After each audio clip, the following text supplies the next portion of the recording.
Senator Chuck Schumer says the U.S. government is holding secret biological creatures and non-human intelligence back from the knowledge of the world.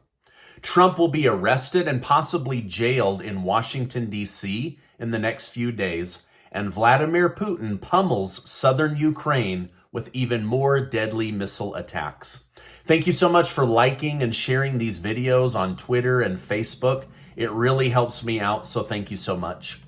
Democrat Senate Majority Leader Chuck Schumer of New York has accused the U.S. federal government of potentially secretly holding biological evidence of living or deceased non-human intelligence. Chuck Schumer stated credible evidence and testimony indicate that federal government UFO records exist and they have not been declassified. Now, under new legislation put forward by Senator Schumer and his bipartisan colleagues, they want to establish a 9-person task force with Democrats and Republicans that would review and declassify all records held by the federal government when it comes to UFOs, non-human intelligence, and biological creatures being held by the government. Now, Chuck Schumer has one area really wrong. The federal government would never lie to the American people, nor would they hide information or push a narrative, or worse, a false narrative. Of course, he's right that they're hiding things from us. I'm looking forward to what Chuck Schumer and the other 8 will reveal as truth concerning UFOs, black budget projects, and the money that they're hiding as they abuse American taxpayer money. So we'll see if the truth really comes out. All of this could definitely be a smokescreen to other big things that are going on. Now, President Biden continues to have the Department of Justice operate as his personal Gestapo as he tries to take out his top presidential candidate. Former President Donald Trump has notified his supporters that he will likely be indicted for a 3rd time.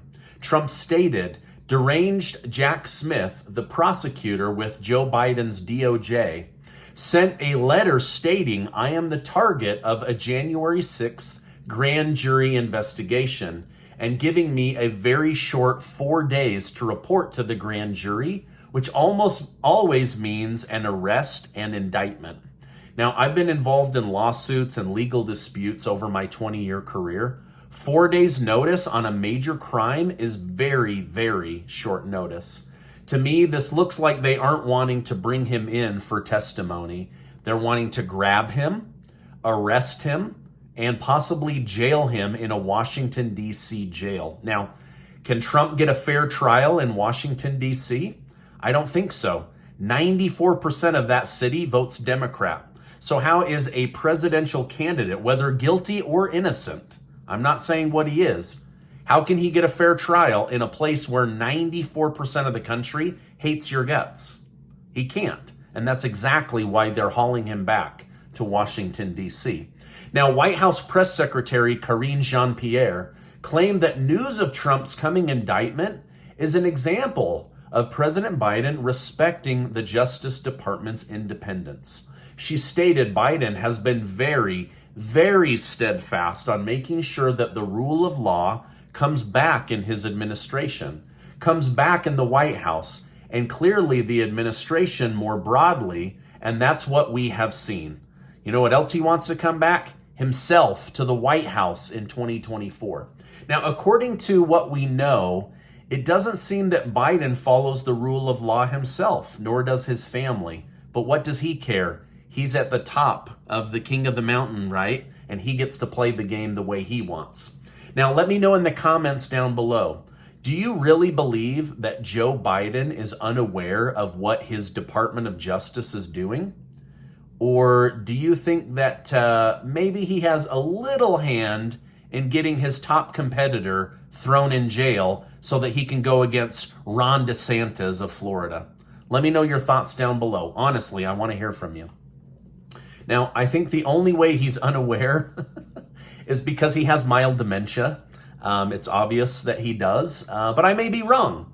According to Democrats, He's the kindest, smartest, most fair president we've ever had. Nancy Pelosi said he's the best president America's ever had.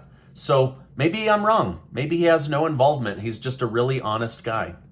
Florida Governor Ron DeSantis reacted just the opposite of this. He stated, "I hope he doesn't get charged. I don't think it would be good for the country." DeSantis also took the opportunity to comment on what he would fix if made president. He stated, "We'll have a new FBI director on day one. We'll have big changes at the Department of Justice. Americans across the political spectrum need to have confidence that what is going on is based on the rule of law, not based on what political tribe you belong to." Now, of course, this won't happen if Biden remains president in 2024. However, the cards are starting to stack against Joseph Robinette Biden. With Elon Musk now owning Twitter, the Biden administration won't be able to suppress stories that make the president look bad. On top of that, other major tech players like Jack Dorsey, former owner of Twitter, have publicly come out and said that they are voting for RFK. So the Biden wave may be getting smaller and smaller. Now, as you all know, the Biden administration has attempted to be the sole authority over the recent pandemic, but a newly released memo from the Department of Justice and Human Services seems to suggest it shouldn't be. So why is this the case? Well, it turns out that the Biden administration has pulled all funding from the controversial Wuhan virology lab because it likely violated protocols of the NIH regarding biosafety. The unnamed official defended their decision, stating, "Therefore, I have determined that the immediate suspension of WIV is necessary to mitigate any public health risks."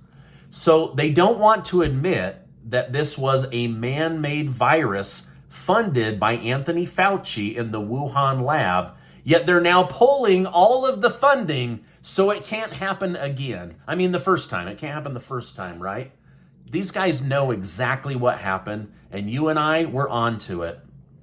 Now, after Ukraine attacked Russia's Crimea bridge, Russia continued their already deadly revenge attack last night. This time, Russian forces concentrated missile and drone attacks on port infrastructure in southern Ukraine. In total, 12 people were injured, 60,000 tons of grain were destroyed, and export facilities were horribly damaged. What this shows is that Russia, given any excuse, will use it to attack Ukraine. This was definitely a revenge attack, and it won't be the last one.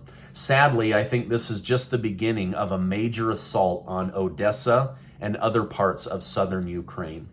Now, unfortunately for us, Putin seems to believe that waging war is his only way to project his image of being a strong leader and standing up for the Russian people.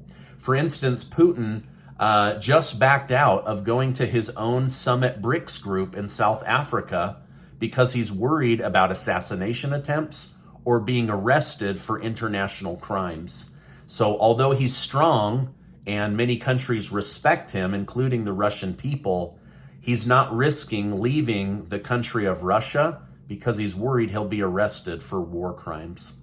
Now, before you go, I want to remind you that you are amazing. I really, really believe that. Thank you so much for helping me get to 1.3 million subscribers. We're going to have to do another big giveaway, and we're excited to do that, but thank you so much. Now, before you go, if you're not subscribed, hit that subscribe button and turn on your notification bells. Also, check out this super important video. It's going viral right now, and this one is also going viral right now. So thank you so much, and I will see you on the next video.